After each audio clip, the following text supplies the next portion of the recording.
ونشهد أن لا إله إلا الله وحده لا شريك له. أما بعد، فقال الله تعالى عز وجل: وقضى ربك ألا تعبدوا إلا إياه وبالوالدين إحسانا.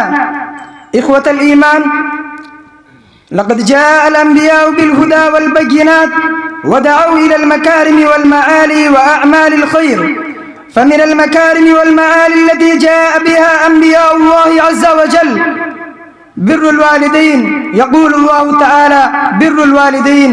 يقول الله تعالى: وقضى ربك ألا تعبدوا إلا إياه وبالوالدين إحسانا إما يبلغن عندك الكبر أحدهما أو كلاهما فلا تقل لهما أف ولا تنهرهما وقل لهما قولا كريما واخفض لهما جناح الذل من الرحمة وقل رب ارحمهما كما ربياني صغيرا.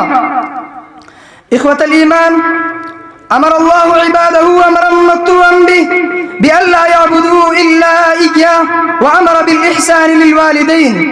والإحسان والبر والإكرام، قال ابن عباس: لا تنفذ ثوبك فيصيبهما الغبار. وقد نهى الله تعالى عباده في هذه الآية عن قول اف للوالدين، وهو صوت يدل على التضجر، فالعبد مأمور بأن يستعمل معهما لين الخلق حتى لا يقول لهما إذا أضجره شيء منهما أف. كلمة أف نهاك الله عن قولها لوالديك. ولا تنهرهما وقل لهما قولا كريما، أي ولا تنهاهما عن شيء أحباه لا معصية لله فيه، وقل لهما قولا لينا لطيفا أحسن ما تجد كما يقتضي حسن الأدب. واسمعوا جيدا قول الله تعالى: واخفض لهما جناح الذل من الرحمة وقل رب ارحمهما كما ربياني صغيرا.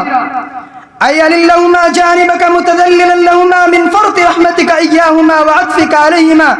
كن لين الجانب متذللا لوالديك، وتذكر أنك بالأمس في صغرك كنت أفقر خلق الله إليهما. من الذي أزال عنك النجاسة في صغرك؟ من الذي سهر الليالي لأجل صحتك؟ فبر الأمهات أعظم ثوابا من بر الآباء لعظيم فضل الأم وما تحملته وقدمته لولدها في سبيل تربيته. قال رسول الله صلى الله عليه وسلم لما سأله بعض الصحابة: من أحق الناس بحسن صحابتي؟ قال: أمك. قال: ثم من؟ قال: أمك. قال: ثم من؟ قال: أمك. قال: ثم من؟ قال: أبوك. أنا أكتفي بهذه الكلمات.